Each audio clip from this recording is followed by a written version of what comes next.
Hello everyone and welcome back to another video. Thank you for coming to my channel and supporting me.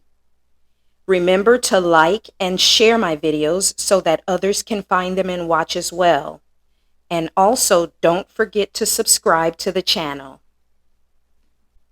Now I'm sure many of you recognize this book. It has been described as the prenatal Bible for pregnant women, and it has sold over 20 million copies. It is very popular. Its first edition was originally published in 1984, and it was authored by Arlene Eisenberg and Sandy Hathaway. They say it's a good book, although I've never read it. Then along came the movie in 2012 with Chris Rock as one of the main characters. And again, I never watched it, but I know that a lot of people in the U.S. did, and a lot of people really have enjoyed this franchise of what to expect when expecting. When you're pregnant, I'm sure we all know someone who has run out to get one of these books. But 100 years earlier, in 1883, this book was written. It is titled A Book of Medical Discourses, and it is described to be the precursor to What to Expect When Expecting by Scientific American magazine. Now, this book covers topics such as maternal and child health, pregnancy, nursing, and teething. This is the first book to cover the topics of pregnancy and motherhood in such a way. And the author of the Book of Medical Discourses is a Black woman named Dr. Rebecca Lee Crumpler. She is also the first melanated woman in the U.S. to attend a medical school and graduate, formally becoming a medical doctor. Now, I use the word formally in quotes because many of our ancestors from various tribes brought along with them the knowledge of medicine and the body and treatment, as we've learned in some of my previous videos. Whether you're Aboriginal to this land or you came from Africa, all these tribes had a medicine man or medicine woman who passed on medical knowledge. But in the U.S., you are considered to formally be trained as a doctor if you go to one of the palm-colored schools. So hence, I say formally becoming a medical doctor.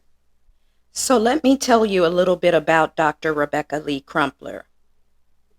Now, Rebecca was born on February 8, 1831, as Rebecca Davis in Christiana, Delaware.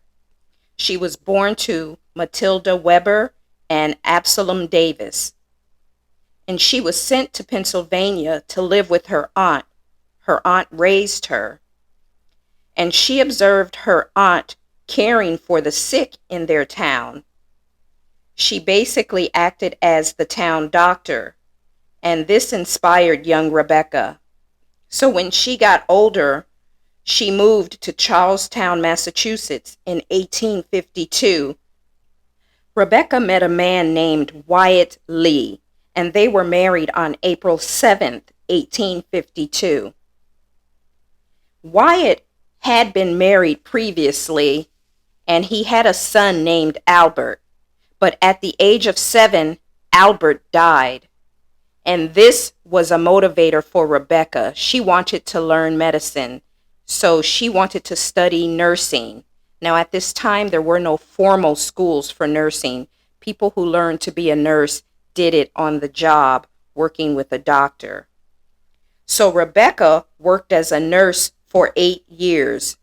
She worked from 1855 to 1864 as a nurse. Eventually, Rebecca applied to the New England Female Medical School with letters of recommendations from the physicians she had worked with. And she was accepted in 1860, and she actually won a scholarship to pay for her schooling. Now, while in medical school, her husband Wyatt fell sick, and she had to stop taking her courses in order to care for her sick husband. Wyatt eventually died on April 18, 1863, of tuberculosis, before he got to see his wife become a doctor. After his death, Rebecca petitioned to be able to get back into school to continue her coursework, but some of the administrators were a little concerned because of the amount of time it was taking her to finish school, which was due to the fact that her husband was sick. But luckily, some of the administrators were abolitionists, and they pushed for Rebecca to be re-entered into school, which she was, and she went on to continue her coursework. And on March 1st, 1864, she graduated. The Board of Trustees of the school named her a Doctor of Medicine. She was the country's first African American woman to be formally trained as a physician, and she was the only African American person in her class.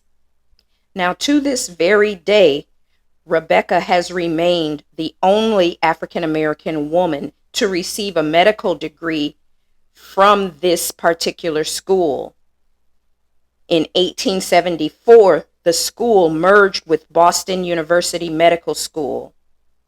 Now, at the time she graduated, there were 54,543 physicians in the U.S., it is estimated. 270 were women, all white, and 180 were African American men. Another important piece of information to remember is that the Civil War was going on at this time when Rebecca was in medical school. The Civil War lasted from 1861 to 1865. Rebecca eventually found love again with a man named Arthur Crumpler, and they were married on May 24th, 1865 in St. John, New Brunswick. Now, Dr. Rebecca Lee Crumpler and her husband moved to Boston, and she practiced medicine there, mostly for poor African American women and children. After the Civil War, that is. She then went on to move to Richmond, Virginia, where she believed she would be able to learn more about diseases that affected women and children. She described some of her time in Richmond in this way, and I'll quote, "During my stay there, nearly every hour was improved in that sphere of labor. The last quarter of the year 1866, I was enabled to have access each day to a very large number of indigent and others of different classes in a population of over 30,000 colored." End quote. Dr. Crumpler then went on to work for the Freedmen's Bureau in Richmond, where she provided medical care to newly freed slaves who were denied care by white doctors. Here she experienced intense amounts of racism and sexism by the administration and other physicians. Because you have to remember, most physicians at this time were white, and it was very rare to find formally trained black doctors. But she knew that she would have to face these kinds of things because she was well aware that she was the first black woman in her field. So she was prepared and not deterred one bit by whatever was thrown her way. Now, Rebecca and Arthur moved back to Boston in the late 1860s from Richmond, and they lived at 67 Joy Street in Beacon Hill, which was a mostly African American community. And today, her house is on the Boston Women's Heritage Trail. So if you chose to take that tour, you would actually be able to see her house. Here, where she lived in her new home and in her community, she practiced medicine and she treated children even if the parents couldn't pay. But just like when she was at the Freedmen's Bureau, she had a hard time getting her prescriptions filled by pharmacists due to her race. and she was ridiculed by other doctors and administrators often. On top of that, she had no admitting privileges to local hospitals. In 1880, the Crumplers moved to the Hyde Park neighborhood in Boston. At this point, she stopped practicing medicine. And in 1883, she published her book, which is believed to be the first medical text written by a black author. It is written in two parts. One part is where she talks about her life and her experience as a doctor, and the other part is where she discusses maternal and child health, pregnancy, nursing, and teething.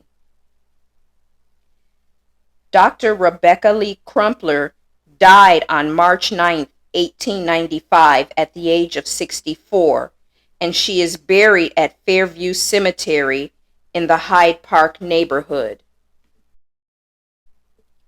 Her husband Arthur died in 1910. They were both buried side by side, and they did not have headstones at their grave sites. But in 2019, a fundraising campaign was started to give them both headstones and to recognize Rebecca for her accomplishments. And in 2020, after 125 years, her headstone was finally installed. Now, the governor of Virginia declared March 30th, 2019, Dr. Rebecca Lee Crumpler Day. Now, what to expect when expecting may be a more recognized book. It has earned a lot of money, a lot of recognition, and has a lot of fans. But Dr. Rebecca Lee Crumpler did it first, 100 years earlier. As always, I thank you for watching. Remember to like, share, and subscribe, and I'll see you soon.